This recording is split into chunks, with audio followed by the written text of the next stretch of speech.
We arrive back late at night. Basquiat is bent in prayer. A canvas hung on the wall. The late LA sunset has found my face. He is whispering something about how his paintbrush is the tip of the spear or the tip of the world at dusk. A wing beat, the caves, the wind. In fact, all falling is an act of flight.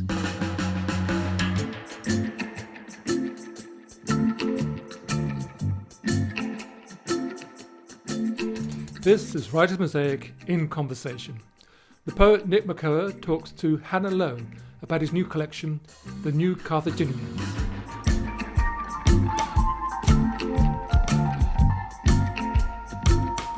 Welcome, Nick Makoha, to this Writer's Mosaic interview about your amazing new collection, The New Carthaginians, which is out in February. I was so blown away by this book, by its ambition and its variation, its deep thinking. And I wanted to ask you about its genesis. Like, how did the concept for this book begin? There are layers to that. So when I start, I've only done 2 poetry collections, but when I start a poetry collection, I have no idea what it's going to be. But what I do is I kind of hold it in a holding form idea. So I just have a title, and the title is, for this one initially, was called The Welcome Table. And it means nothing relatively. It's just a title that I like, and in it I fill all my ideas. And so the ideas have no connection initially. They're just things that are pricking my consciousness. So the first initial idea, when I knew I was ready to write again, because after I'd written Kingdom of Gravity, I was exhausted, and so I couldn't even touch poetry for Needed a while. A break. Oh yeah, I was spent, because I put my heart and soul into whatever I'm doing. And then I wrote a play called The Dark, kind of to distract my mind, because that's the only way I can even think of getting back to poetry. But then when I started with what is now you call the middle of the book, which is this idea called the Codex. Oh yeah. And the thinking behind it was, I got the welcome table from Baldwin, right? It's, I think it's an essay he's done. But I had this idea of the Codex, and it was from Leonardo da Vinci's Codex Arundel, which was showing at the British Library. And I was so amazed by how all his knowledge was in this book, his knowledge of art, his knowledge of history, his knowledge of flight, and I was like, wow, I wonder if you could do that with a poem. I wonder if a poem could hold everything the poet knows about life, in the mental, the physical, in all kinds of realm. So I just started these poems called the Codex, and initially the book was even going to be called the Codex. It was just going to be Codex 1, Codex 2. So I just started on that endeavor.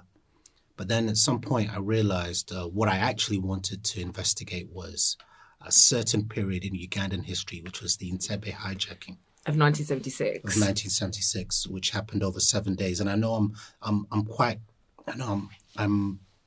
very, I don't know what the word is, but with Kingdom of Gravity, I looked at 8-9 years of the Entebbe Idi Amin regime.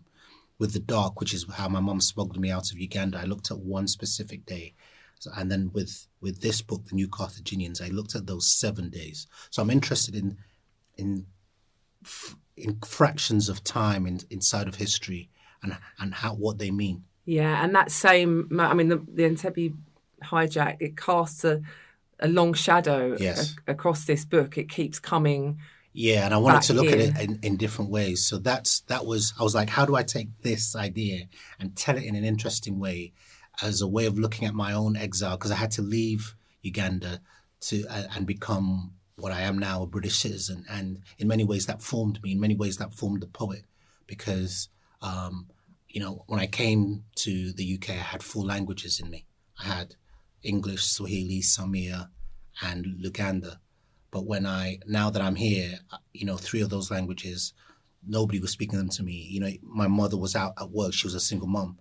So the language that dominated was this English, and when I'm in an English state of existence, I am a black body. And when I'm a black body, I'm an alien. So the only language that kind of embraced me was poetry. So the thing was, gosh, maybe maybe if the Entebbe hijacking doesn't happen and I don't leave my country, I don't become this fractured thing or this thing that exists in one place but pines for another or goes to his home place and but they see me as a Westerner.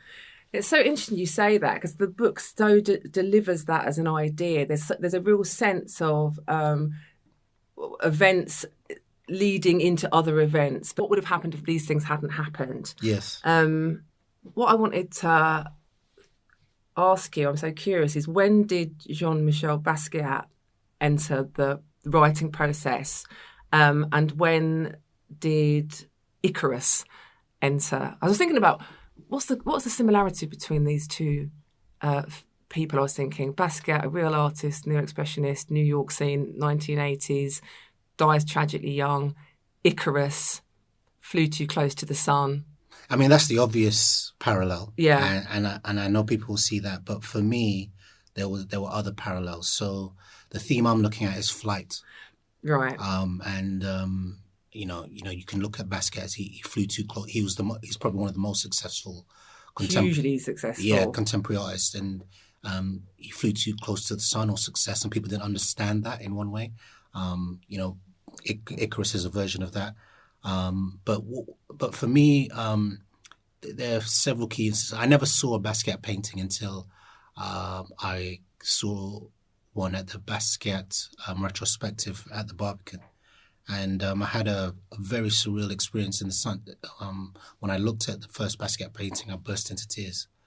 Now, I'd always liked Basquiat before, but I didn't know I was liking Basquiat. I was just like, oh, I like this. Oh, what's that? But then when I saw it face to face and my body was engaged with this art, I was in tears. And I looked at another piece of art, I was in tears. And I was with my friend Roger, and he just said, look, just lean into that. And at the time, I wasn't planning on writing a book. I wasn't even thinking. I was in that, fallow period I was telling you about.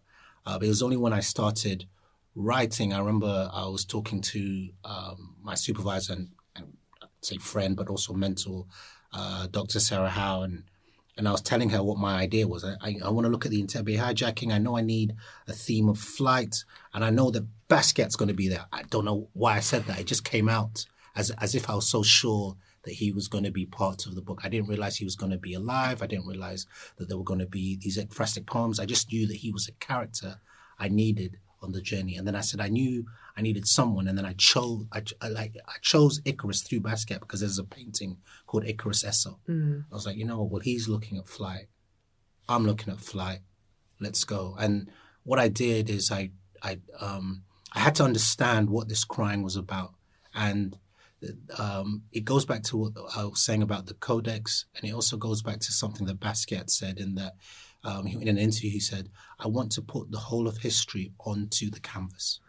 And what he means by that, and the other thing that Basquiat does specifically, is that he centers the black body. So a lot of times the black body is pushed to the periphery of history or the periphery of existence, or sometimes it's not even in the conversation. It's almost treated as if it were an animal. And I was like, okay. I realized that when I was looking at the painting and I was bursting into tears, I'd seen a codex in which I could maybe use this code to speak about my existence as an African body, an East African body. Because often when African bodies are spoken about, they're South African bodies, or they're West African bodies, or they're North African. If you speak of the East African body, it's rarely talked about unless you're speaking in a very derogatory way. Yeah, I do. And as you were talking, it made me think of the erasure of the black body in art, particularly that painting, which you might know about, where it's a painting from Louisiana or somewhere, and it's of a family that are a slave-holding family. Yeah. And later art restorers realise it shows the children in a pastoral scene, but there's an enslaved boy that has been erased. I know, yeah. And then they restored him. Yeah. So the idea that Basquiat centralised the black body unapologetically from the beginning, that was his mission. That felt... And history, and so he puts parallel history, and it was kind of what I wanted to do. So the main struggle I had, or that somehow this book has fulfilled in understanding, was how do I talk about my Ugandan past, history in general, the present time, and bring them together. So these three characters, the poet, which is me, Jean-Michel Basquiat, the painter, and the mythology of Icarus, how could I use their timelines and their history and their knowledge to talk about these times and almost unify them into one time. Yeah, well, that seems like a very good time to hear one of the poems if you'd like to read it. So the one I'd love to hear is Icarus talks to the poet on Rodeo Drive about leaving. And if you want to say anything about the poem before you read it, please do. Yeah, so I mean, I said earlier, I went, I took a trip to America for about a month, and I traveled the length and breadth looking into all the museums that held any pieces of Basquiat that I could observe, and to kind of recapture that feeling of, and it happened every time. Every time I'd look at the pieces, I'd burst into tears. And I thought I'd write these amazing poems while I was, that was the romantic version. While you were crying. Yeah. Let me write it. But really what happened is I was just taken, and what I'd do is I'd go around once looking at everything, and then I'd spend, an hour or so at the Basquiat paintings. Then I'd go another day, a second day. And in the second day, I'll just be at the Basquiat paintings, and I'll be observing everything, myself in the space, how other people were looking at the paintings, the scale of the paintings, my daydreams. And I wouldn't write anything there. I'll just be in it. And then I'd go home. And I didn't even write anything on the trip, which I thought I would. I'd go to my hotel and do that, or wherever I was staying. But actually what happened is the writing happened when I got back. So I got back, and I was just blown away. I even went on a Basquiat tour in New York. I stayed in New York for 2 weeks in the areas that he lived, walking the streets. I went to see the King Pleasure exhibition that his sisters did. And then I even went to see some more Basquiats in Europe. And then I sat down for a good time, and I started to write these poems. And a lot of these poems were written in a kind of frantic, I wouldn't call it a dreamlike state, but a frantic focus, if that makes sense. But you needed some time of, some space between actually witnessing the paintings. Yeah. Then that romantic version is a total nonsense, by the way. So this was a much better way to do it. Yeah. So here we go. Icarus talks to the poet on Rodeo Drive about leaving. We arrive back late at night. Basquiat is bent in prayer.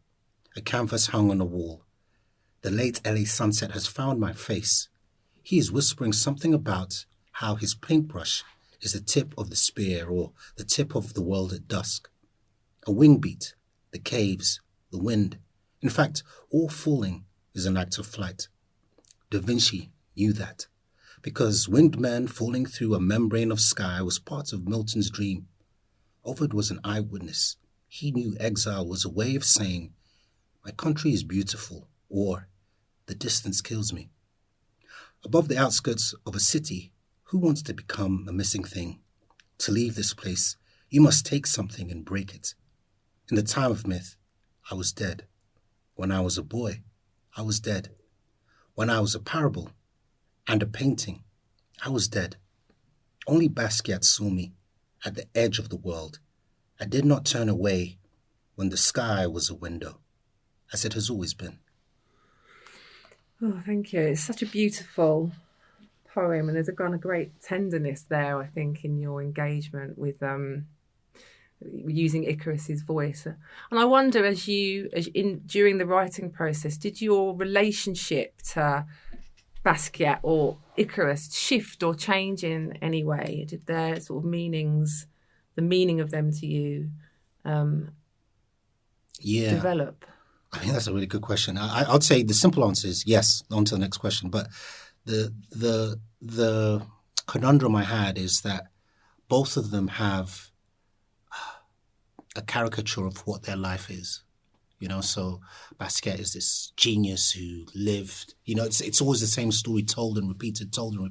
You can literally copy and paste what they say about him. Oh, he was knocked down, and then, he used to take drugs and all this. And it's quite it has a tinge of cynicism, or, a tinge of, and I was like, I want to know the real Basquiat. I want to know the Basquiat you see behind closed doors. So I had to find a way to almost invent that, in a sense, and because I didn't want to live inside of this caricature of the man. He was a lot more sophisticated, and I wanted to reach for that. I interviewed a few people who knew him, and for example, one of the most touching things I found was, when I was in New York, for example, the amount of people that really love Basquiat is ridiculous. Like they know him like a friend. Oh, I was here. Was back. Oh yeah, he gave me a bag. Oh yeah, I saw him one time, and it's that kind of. But you never hear that conversation in all the blurb. And another thing, for example, that he did in his Manhattan apartment, he would invite all the local kids who were artists, and him and his friends would supply food. He was also known to be investing in a lot of different businesses, because everyone just he had loads of money, but he was investing in things because he wanted his community to thrive. Remember, the 80s was a very difficult time in New York, but you never hear that. And I was like, I want to know that Basquiat. So I had to figure out a way of how could I, without kind of sounding preachy, how could I draw out this much more three-dimensional Basquiat? And then with Icarus, it was the same thing. How do I contemporize him and not making this doomed figure? And it was a way of me looking at my own sensitivity or masculinity in a way that isn't so rigid, because often in a black body, I am the threat. So my intimacy isn't considered. My emotions aren't considered. But through these characters, so the poet, the painter, the mythology, I can say, let's look at black male intimacy in a different way. Yeah, and bring in a lot of complexity with that as well. I mean, I definitely got that from the book. I'd love to ask you about the role of the footnote in this book. Because there are lots of poems that have footnotes. And so in my head, I was thinking about like sort of traditional academic writing, which is the place that we probably know the footnote best from, isn't it? Yeah. And the footnote is also sort of being a problematic place for lots of people that find academic writing difficult, but also the footnote, it's like... it's the ground on which knowledge stands, right? Like I can say this because so-and-so said something before. And that also got me thinking about the way, like you mentioned, looking at the Codex by Da Vinci, or the way that Basquiat was so engaged with Grey's Anatomy. So it's this idea of like building... that's one of the ways I've seen the footnote is like, this is what I know and this is what I can say because I know that. But your use of footnotes is, well, I'd just love to hear about what your thinking was, like how you're deploying the footnote in this collection. Yeah, so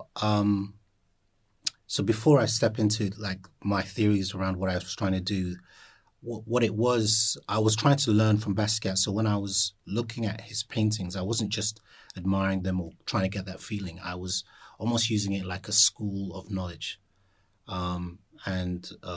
One of the things I noticed in, both retrospectives, but more so, I actually went to a third. There was one in Canada I went to as well. And that holds quite importance to the final poem in the book, the long poem at the end.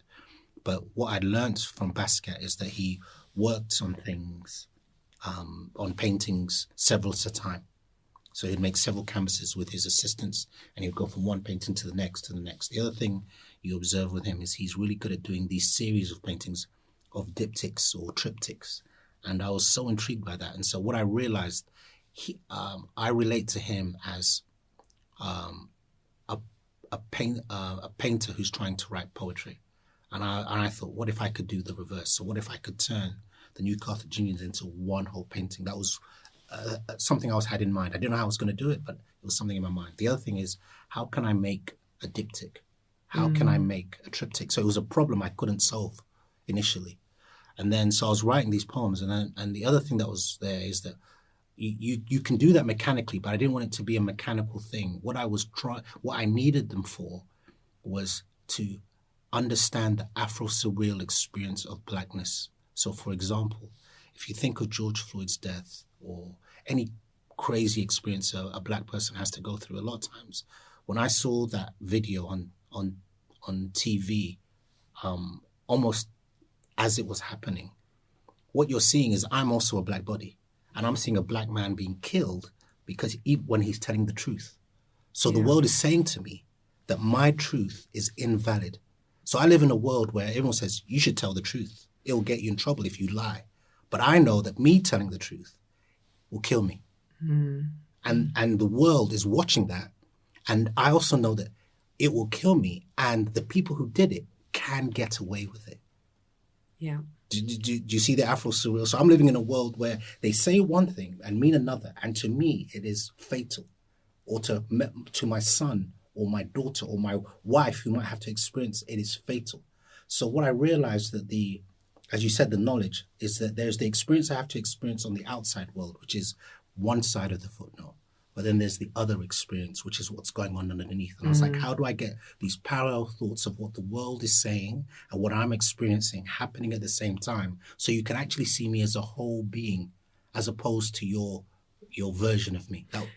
Yeah, that's so interesting, and that is the effect of those footnotes in the poem. It's adding a depth, a complexity all the time. It's making you sort of question. Like, you've read one thing in the body of the poem, but then the footnote in some ways complicates that or gives another perspective.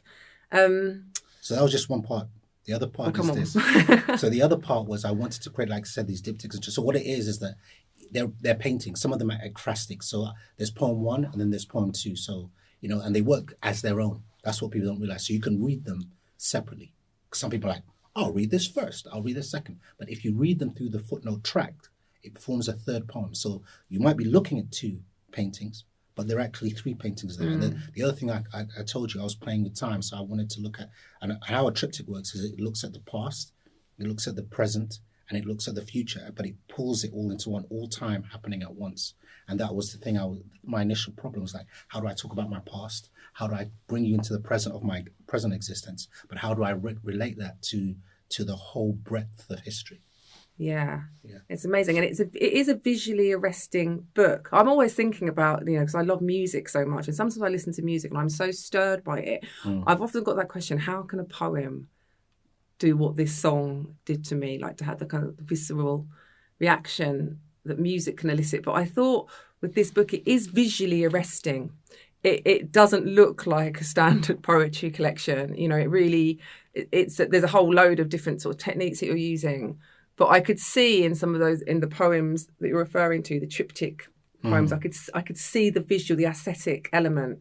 And I could definitely see it as well in the poem Flight, which we'd love to hear if you're happy to read it. I have to find the page. It's earlier on. Yes, I think it's the collection, page 5. And again, if you want to say something more about Flight here, because I was thinking, okay, Flight and Icarus, I get that. Basquiat and Flight, I wondered if you want to unpack that or don't, because, we'll just read the poem, whatever you... Yeah, I mean, I think it's one of the first poems in the book, and I think it sets the tone of the book, and it kind of allows us to enter all the worlds that I'm considering.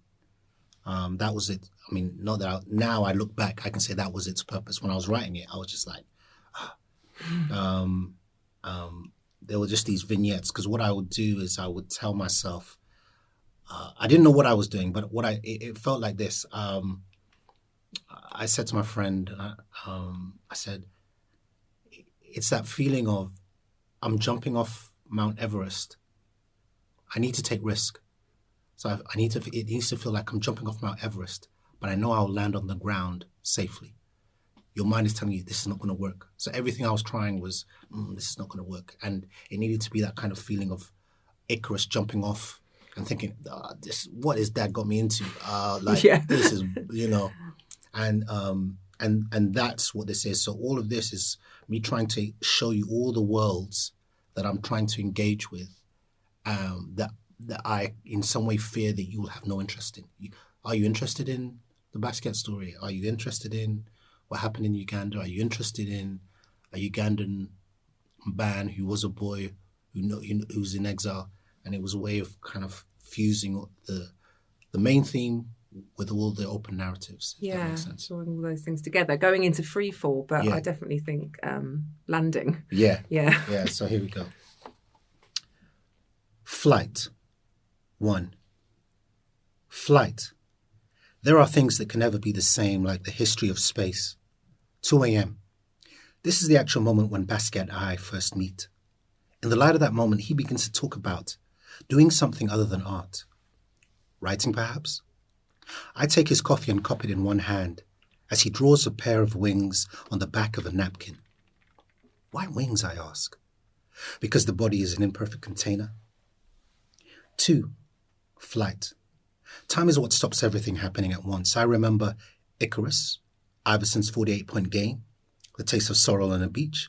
But I have forgotten the fear of flying. I wake from a deep sleep conscious. I am an animal, a bird on fire, looking for an edge.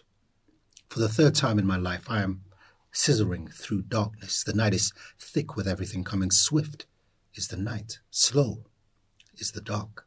3, flight, fleeing. Think of it like this. Amelia, the flight attendant, will want to know if everyone is okay. My face, framed in the mirror of an Airbus bathroom, lacks courage. A gun in a paper bag. All things fear you and tremble in your presence. As my life has taught me, we must suffer. Without this world, I will take myself and unhinge myself from this body. Keep in mind that this section is translated. 4, flight. Between floors or levels, I didn't get to choose the location. 0.436 degrees north, 32.4418 degrees east, in its darkness and hunger. Neither did I choose the ceiling of stars that made me a foreigner that evening. In the same way that the air becomes something else the moment you lean into it, waiting to bear us up as we glide upon it, that I too am a new thing born of another language. I am both familiar and unfamiliar. 5, flight. A selection of small portions. This photo is taken towards the end of the shoot. It is a love movement. If you add the captions of the sound of the rain pounding, you can hear my father ask the cameraman, will the light displace us? Stevie Wonder is playing. I'm off camera. And at 3 years old, I already know they are going to split up. That Ugandan skyline looks completely different now. 6, flight. A far-fetched idea. Who understands the world? The year is 1976. It will be a long summer. Air France Flight 139 will depart from Tel Aviv. So far, no sign of blood. The future. What does it know? We are in the last stages of waiting. A German will ask for the freedom of 40 Palestinians detained in Israel. They are moving to a changed destination, a foreign city that houses the room in which I was born. 7, flight, the tale. Do you know this one? I call it Icarus's theme tune. He flies away like a dream, and they cannot find him. Even like a vision of the night, he is chased away. Job, chapter 20, verse 8. Oh, it's beautiful. I think people will be interested to know about the title, The New Carthaginians. And I wondered if you'd like to tell us, because presumably it's a reference to Carthage, the former trade centre, 9th century BC, I think, in Tunisia. Absolutely. So there's several layers to it. So I told you about me crying in front of Basquiat paintings. And if you go to the Aeneid, the book The Aeneid, the main character Aeneas cries in front of the temple of Juno when he's looking at the paintings of the Trojan War, the whole history of the Trojan Wars. He sees his life in front of him. He sees the past and then the forming of Carthage. And a lot of times when you speak of Carthage, it's almost related to as if it was a European, part of European antiquity, right? But actually it is a part of African heritage. It's where the great character Hannibal is formed. And I thought to myself, I want to reclaim that. And also the parallel with my experience in front of the Basquiat paintings. And what I wanted to do was I relate to Basquiat, myself, and Icarus as these new Carthaginians trying to tell or retell our history, retell a mythology. So it was a way of me creating the soundscape or the visionscape in which to frame the story, because I knew it couldn't exist in the paradigm. In this paradigm, I'm just seen as a black body on the periphery of existence. But in this kind of new Carthage, I can tell not only the truth, but also the things that are unseen. It's a bit like that poem where you say right at the end, I had a small non-speaking part, and I thought to myself, well, you don't have that part in this book at all. It's really, thank you, Nick, and my congratulations. It's a really fiercely intelligent, but also passionate collection. So I'm very grateful for you talking to me today. Oh, it's a pleasure talking to you too. Nick Makoha was talking to Hannah Lowe. To hear more writers, go to writersmosaic.org.uk.